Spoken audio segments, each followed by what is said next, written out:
Our Miss Brooks, an introduction. Our Miss Brooks was a big radio hit from the get-go.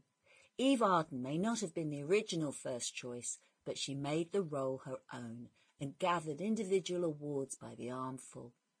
Until its debut in 1949, women had been, as in much of life, the subordinate gender, supporters and flag wavers rather than equals or the stars. Our Miss Brooks helped change that. Here was a woman confident, funny, layered with sometimes conflicting emotions, trying to gain a boyfriend of her choosing and holding down a job as a high school teacher. It was quite a menu. Jeff Chandler played her shy biology teacher and love interest, Mr. Boynton, and the dynamics and laugh between themselves, the students, their colleagues and principal, all played by a very fine cast, make this sitcom one of radio's funniest and finest. Let's go join the fun. Palmolive Soap, your beauty hope, and Luster Cream Shampoo for soft, glamorous dream girl hair bring you Our Miss Brooks, starring Eve Arden.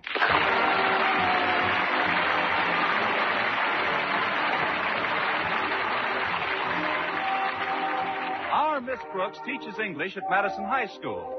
And although one day in the life of a school teacher is pretty much the same as the next, at night well, perhaps we'd better let Connie Brooks speak for herself. Although one day in the life of a school teacher is pretty much the same as the next, at night you wish you were dead. Not that I'm bored. How could I be with Mr. Philip Boynton teaching biology at Madison? Of course, every new frog he gets in his laboratory represents an arch rival. But I shouldn't complain. It gives me an added interest in life. Each morning before I get out of bed, I look down to see if I'm getting webbed feet. Somehow, ever since we've been on the faculty together, Mr. Boynton just doesn't seem to think of me as a woman.